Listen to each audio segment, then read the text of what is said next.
할렐루야. 네, 주일 예배 오신 모든 분들을 예수님의 이름으로 환영하고 축복합니다. 옆에 분들을 바라보시면서 잘 오셨습니다. 사랑하고 축복합니다. 인사해 주세요. 사랑하고 축복합니다. 네. 오늘도 주시는 귀한 은혜가 우리의 삶 속에 더욱더 충만하기를 소망합니다. 우리가 병원에서 예상치 못한 순간에 진단을 받았을 때, 또 직장에서 해고 통보를 받았을 때, 가장 믿었던 사람들에게 배신을 당했을 때의 순간들을 한번 상상해 보셨으면 좋겠습니다. 그런 절망의 순간 가운데 있을 때 우리는 어떻게 무엇을 하시겠습니까? 가장 먼저는 아마 자신을 구원할 방법을 찾을 겁니다. 이 어려움의 상황들을 어떻게 해결하여 나갈 수 있을까? 누구에게 도움을 받을 수 있을까?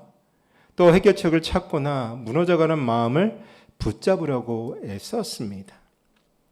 그런데 오늘 이 예수님께서 겟세마네 동산에서 십자가 달려 돌아가시기 전에 기도했던 이 기도의 모습을 보게 되면 이 십자가라고 하는 인류 역사상 잔혹한 처형의 불과 몇 시간 앞에 다가온 상황 속에서 예수님이 하셨던 것은 제자들을 위하여서 한 기도였고, 자신의 고통보다 제자들의 미래를 더 걱정하셨고 자신의 두려움보다 제자들의 신앙을 더 염려하셨음을 보게 됩니다.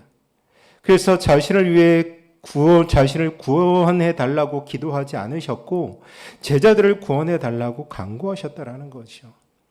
이것이 바로 우리를 향한 하나님의 마음이지 않을까 싶습니다. 우리가 생각하는 것보다 더 깊고, 우리가 생각하는 것보다 더 넓고, 우리가 생각하는 것보다 더 간절하며, 우리가 경험하는 것보다 더 구체적으로 하나님의 그 마음을 우리가 이 말씀을 통해서 볼 수 있습니다. 단순히 예수님께서 겟세마네 동산에서 십자가 달려 돌아가시기 전에 단순히 아버지 하나님 앞에 기도했다라는 것으로 우리가 바라보는 것이 아니라, 이 17장에 기록된 예수님의 이 마지막 기도를 통하여서 하나님의 마음을 조금 더 들여다볼 수 있는 시간이 되기를 소망합니다. 오늘 예수님의 기도에는 4가지의 놀라운 사실이 발견되어지고 있는데, 그것은 첫 번째, 하나님이 우리를 완전히 아신다라고 하는 겁니다. 두 번째로, 우리를 끝까지 보호하시는 분이시고, 또 우리를 거룩하게 변화시키기를 원하시고, 마침내 우리를 세상 가운데 보내려고 하는 분이라는 것을 우리가 기도를 통해서 볼 수 있습니다. 이 4가지는 하나님의 사랑이 우리의 삶 속에서 어떻게 완성되어지는지를 보여주는 완벽한 순서라는 거죠. 우리가 먼저 첫 번째, 예수님의 놀라운 진실 첫 번째는 뭐냐면, 우리를 아시는 하나님이라는 겁니다. 오늘 6절 말씀에 뭐라고 말씀하고 있냐면, 세상 중에서 내게 주신 사람들에게 내가 아버지의 이름을 나타내었나이다. 그들은 아버지의 것이었는데 내게 주셨으며 그들은 아버지의 말씀을 지키었나이다. 오늘 이 말씀을 보게 되면 세상 중에서 내게 주신 사람이다 라고 이야기를 하고 있습니다. 하나님께서 이 세상의 넓은 수많은 사람들 중에서 특별히 우리를 선택하셨다라는 거죠. 이것은 결코 우연이 아니라는 겁니다. 대한민국 땅에 얼마나 많은 인구가 있습니까? 그 땅에 우리가 하나님의 자녀가 되어지고 예수 그리스도를 믿고 구원받는 자녀가 먼저 되었다라는 것은 결코 우연이 아니라는 것이죠. 아버지의 것이라는 표현을 한번 깊이 한번 묵상해 보셨으면 좋겠습니다. 하나님께서 우리를 선택하셨던 이유가 무엇입니까? 어떤 조건을 가지고 내가 너를 선택했을 때 너는 이것을 나에게 해줘 라고 요청하면서 하나님이 우리를 선택하신 것이 아니라는 겁니다. 하나님이 우리를 선택하신 것은 우리의 어떤 조건이 만족되어졌기 때문이 아니라 우리가 창세전부터 이미 하나님의 마음에 있었다라고 하는 사실이죠. 마치 어머니가 뱃속의 아이를 사랑하는 것처럼 하나님은 우리가 이 세상에 태어나기도 전에 우리를 사랑하셨음을 우리는 바라볼 수 있어야 합니다. 그런데 놀라운 것은 하나님께서 우리의 모든 것을 아신다라고 하는 것이죠. 우리들의 약점이 얼마나 많습니까? 우리들의 성격을 우리가 다 알 수 있습니까? 우리의 가능성, 심지어 우리의 미래까지도 우리는 다 알 수 없다라는 거죠. 내 성격이 원래 이랬어? 나의 약점이 이런 거였어? 우리가 어떤 상황을 맞닥뜨리고 그것을 우리가 발견할 때도 있지 않습니까? 그러나 하나님은 그렇지 않다라는 거죠. 우리의 모든 것을 아시는 분이십니다. 생각해 보시오. 예수님께서 베드로가 자신을 3번 부인할 것을 아셨습니다. 그때 예수님께서 베드로를 향하여서 뭐라고 말씀하십니까? 내가 나를 사랑하느냐라고 물어보셨죠. 그만큼 베드로를 사랑하셨던 예수님의 모습을 본다라는 거죠. 제자들이 모두 도망갈 것을 아시면서도 예수님은 그 제자들을 끝까지 믿으셨습니다. 이것을 바라볼 때 하나님의 사랑이 조건적 사랑이 아니라는 것을 보게 되는 거죠. 우리는 얼마나 조건적인 사랑을 우리가 늘 보여주고 있습니까? 너 이렇게 해야 돼. 이것을 해야 돼. 남녀간의 사랑의 마음도 마찬가지라는 거죠. 어떨 때는 우리가 어떤 조건을, 이 시대는 조건을 내세워서 사랑의 조건을 맞추고 결혼을 하기 위하여서 아름다운 가정을 꾸리기 위하여서 사랑하는 마음을 품는 것이 아니라 어떠한 조건을 내어놓고 그것을 맞는 사람과 함께 결혼하는 것이 이 세상의 모습이라는 겁니다. 우리가 완벽할 때만 사랑하는 것이 아니라 우리의 연약함과 실패까지도 포함해서 사랑받는다라는 거죠. 하나님은 우리의 모든 것을 아시면서 우리의 연약함과 우리의 약점과 우리의 성격이 좋지 않은 것을 아심에도 불구하고 우리를 완벽할 때만 사랑하는 것이 아니라는 겁니다. 모든 것을 아시면서도 우리를 사랑하셨고 우리를 선택하셨고 우리를 위해서 기도하셨습니다. 이처럼 하나님은 이렇게 우리를 완전히 아시기 때문에 그 다음 단계인 보호하심이 가능하다라는 겁니다. 하나님은 완전히 아시는 분이시고 또 그런 동시에 완전히 우리를 보호하시는 분임을 오늘 말씀에서는 이야기하고 있습니다. 11절과 15절 2절 말씀인데 함께 보도록 하겠습니다.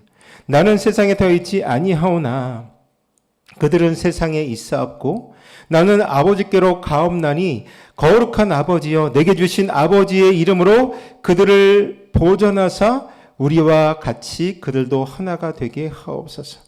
15절에는 내가 비옵는 것은 그들을 세상에서 데려가시기 위함이 아니요 다만 악에서 빠지지 않게 보존하기를 위함이니이다. 예수님께서 왜 제자들의 보호하심의 필요성을 이렇게 기도로서 고백하고 있을까요? 왜 보호하심이 이렇게 절실하게 느껴진 이유가 무엇이겠습니까? 14절에 그 답이 있다라는 거죠. 내가 아버지의 말씀을 그들에게 주었사오매 세상이 그들을 미워하였나이다. 여기에 놀라운 진리가 담겨 있습니다.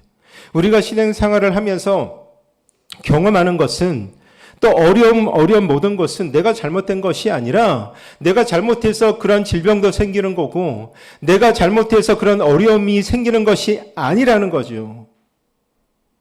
하나님께 속하였기 때문에 하나님의 백성과 하나님의 자녀가 되었기 때문에 오늘 14절의 말씀처럼 내가 아버지의 말씀을 그들에게 주었사오매 그들이 세상이 그들을 미워하였기 때문이다 라고 말하고 있지 않습니까?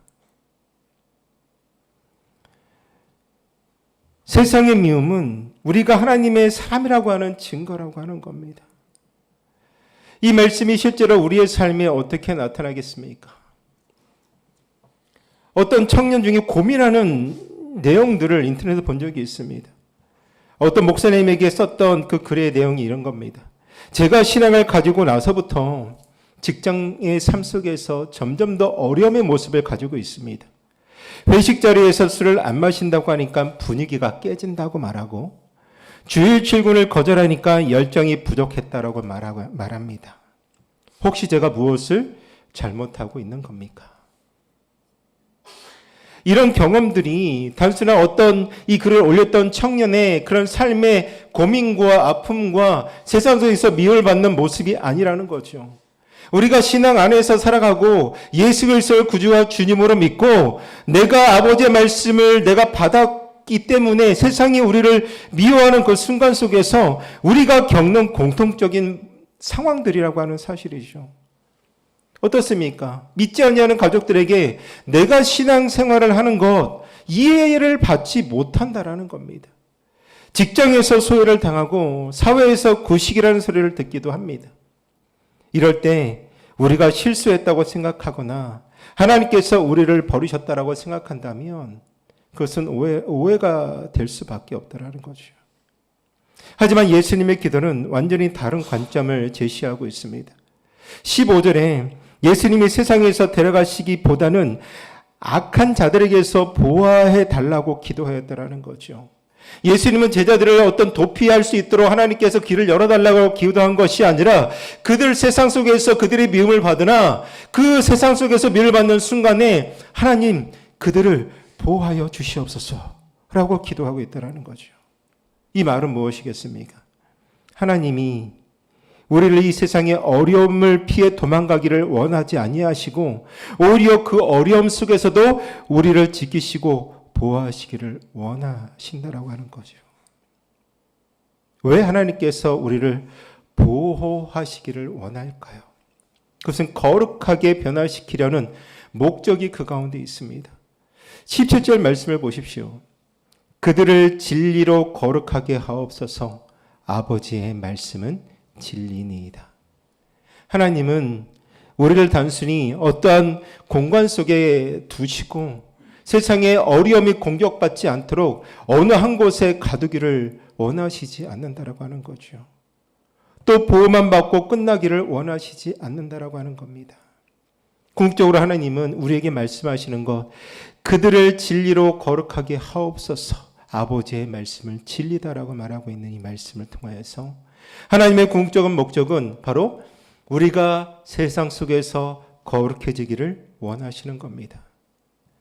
거룩하다는 말은 하기야조라고 하는 뜻으로 쓰이고 있습니다. 이것은 구별하다 또한 성별하다라고 하는 뜻이라는 거죠. 즉 거룩함이라는 것은 단순히 죄를 짓지 않는 어떤 소극적인 자세가 아니라 하나님의 목적을 위하여서 적극적으로 구별되고 드려지는 것을 의미합니다. 마치 성전의 제사장이 하나님을 섬기기 위하여서 특별히 구별되었던 것처럼 우리도 하나님의 영광을 드러내기 위하여서 구별된 사람이라고 말씀하고 있습니다. 또 예수님은 거룩해지는 방법을 구체적으로 제시해주고 있습니다. 진리로 거룩하게 해달라고 기도하면서 하나님의 말씀은 진리라고 선언하셨습니다. 이것이 하나님이 우리의 거룩함을 위하여서 이미 완벽하게 준비해 두셨다고 하는 거죠. 우리가 거룩하다, 우리가 하나님 앞에 거룩함으로 서겠습니다 라고 어떤 결단과 그 결단의 모습으로 세상에 보이는 그 모습을 갖기 위하여서 우리에게 가장 중요한 것은 뭐냐면 하나님의 말씀은 진리이기 때문에 그 말씀의 진리를 우리가 받아들였을 때 그 말씀으로 말미암아 우리가 구체적으로 거룩해질 수 있다라고 하는 겁니다.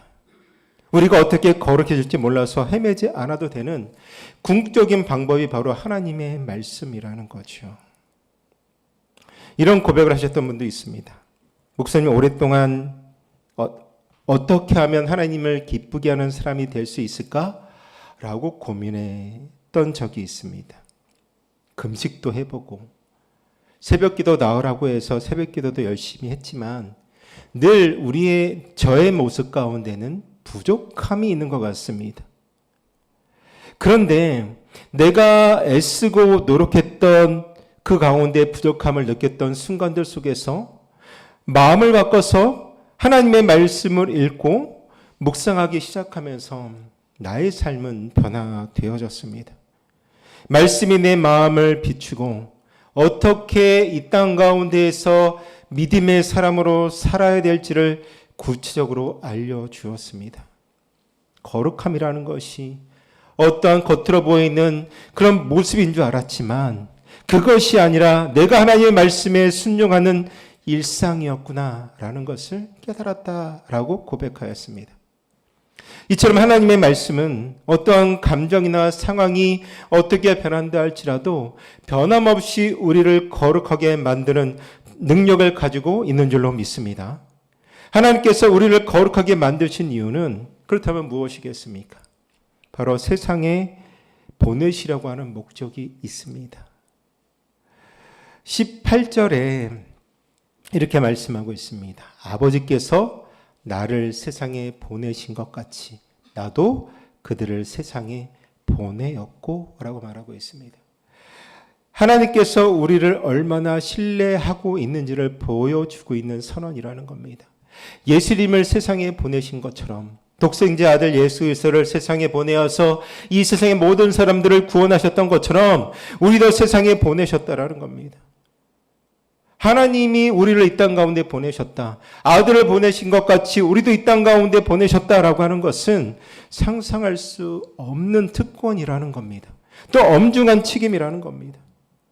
여기서 하나님의 지혜로운 순서를 발견할 수 있는데 우리가 하나님이 먼저 우리를 아시고 그 다음에 우리를 보호하셨고 우리를 거룩하게 하신 다음에 마침내 우리에게 사명을 주신다라고 하는 겁니다.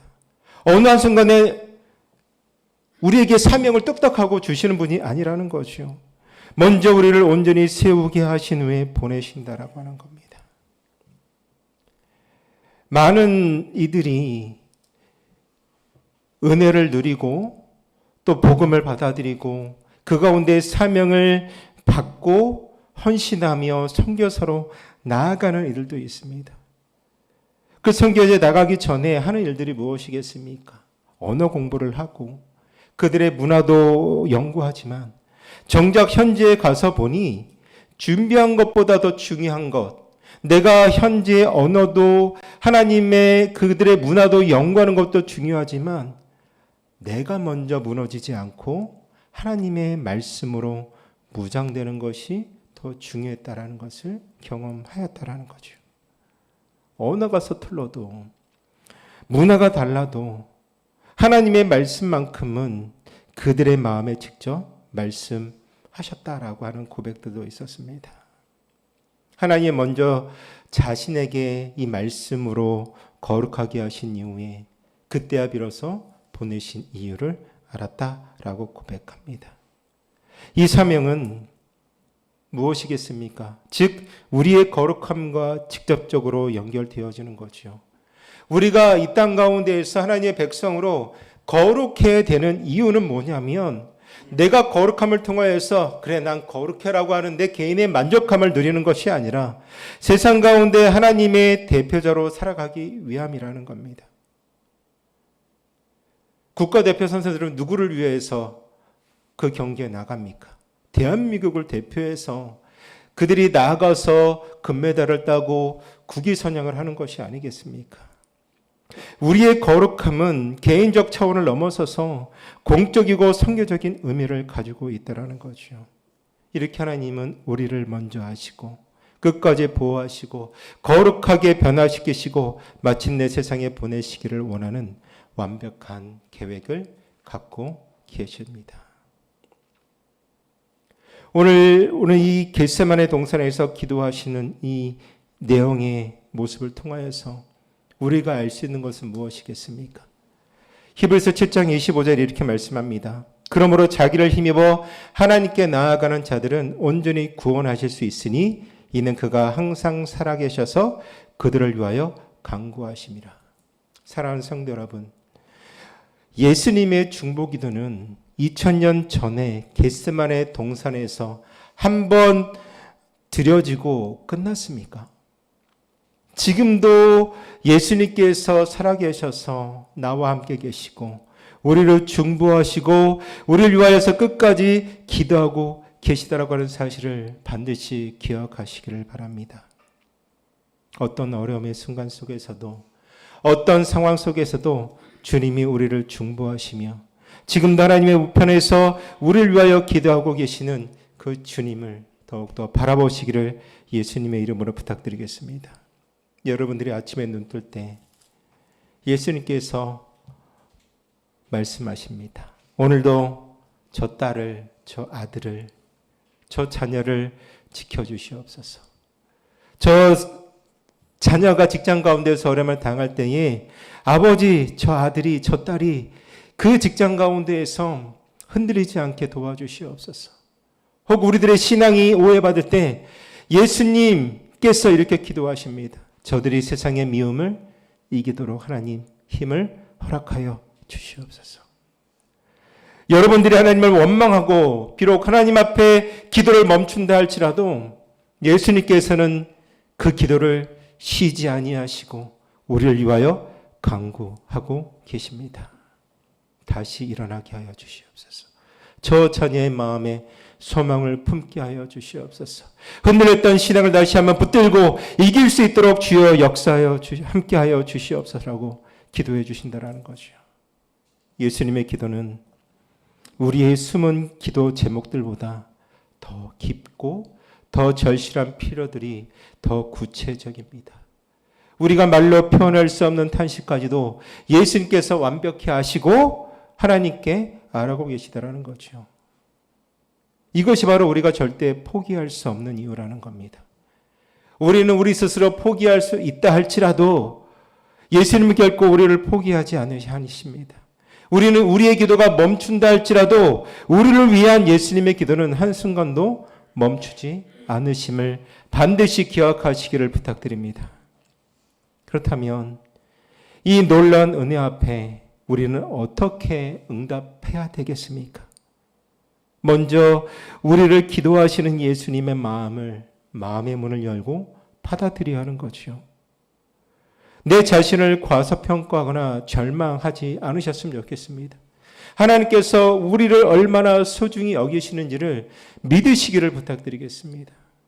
두 번째로 하나님의 말씀을 통하여서 날마다 거룩하기를 추구하십시오. 이것이 바로 예수님께서 여러분들을 위해 특별히 간구하신 내용이라는 거죠. 여러분들이 하나님의 말씀을 사랑하고 그 말씀에 순종할 때 예수님의 기도에 응답하는 것입니다. 또 여러분들이 다른 사람들을 위해 중보 기도해야 된다는 거죠.